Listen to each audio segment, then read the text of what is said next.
Elle se découvre dans un creux de la Seine, qui ici n'est encore qu'un cours d'eau. L'abbaye d'Oigny et ses propriétaires, la famille Korobecki, père, mère et fils, venus de Lyon voilà 7 ans et conquis par les lieux. C'est vraiment un coup de foudre, c'est plus qu'un coup de cœur. Quand on est dans ce lieu ici, on a l'impression de ressentir l'énergie qui a été donnée pour créer ce lieu. C'est vraiment hors du temps.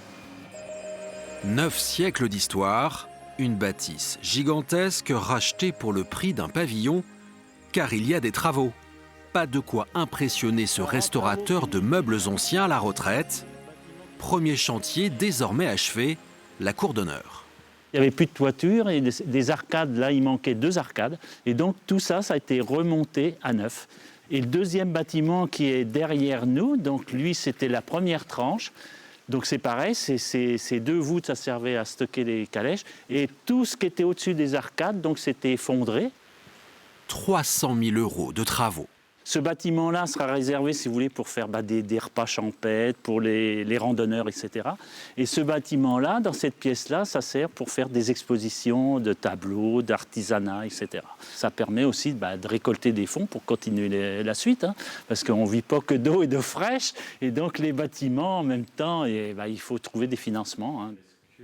L'été, la famille partage son habitation avec les visiteurs. Ici, le logis abbatial, aménagé au XVIIe siècle quand les moines laissèrent place à de riches abbés, nobles et nommés par le roi. On retrouve ici de très anciennes peintures. Alors on ne sait pas si c'est vraiment à la création de la pièce autour du XIIe siècle ou si elles sont plus récentes. Les visites, une nécessité, un plaisir aussi. Le symbole qui est... En montrant les choses, c'est permettre quelque part de rendre hommage à ceux, aux moines qui étaient là, qui ont fait bâtir ce lieu. Le garder pour nous, ça n'a pas de sens. C'est comme si ce lieu nous attendait pour revivre.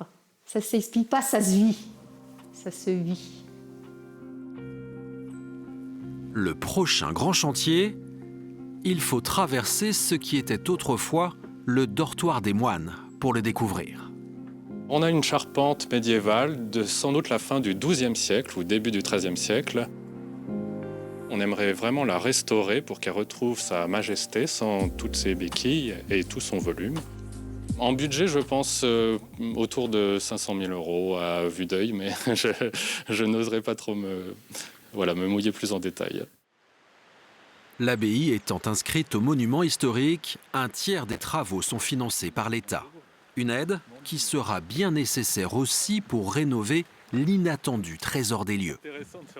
La découverte du jardin, c'est assez incroyable quand on y pense.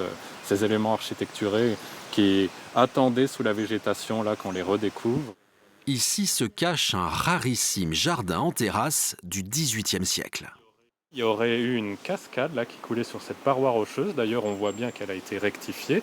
Donc l'eau devait tomber en rideau, se fracasser sur les rochers. Et là, on voit les vestiges des escaliers sculptés qui permettaient de monter de chaque côté de la chute d'eau. D'après les experts, on ne retrouve ça que dans des palais princiers, normalement, ce type de dispositif assez coûteux. Notre espoir, ça serait vraiment de le remettre en état et d'avoir ce lieu qui apporterait justement un plus touristique en même temps à l'abbaye d'Oigny. Ça ferait quand même un des plus beaux jardins de Bourgogne, je pense, voilà. sans exagérer. Sans être prétentieux, voilà. Le rêve de la famille Korobecki deviendra-t-il réalité ? L'abbaye d'Oigny est ouverte sur réservation et l'été en permanence.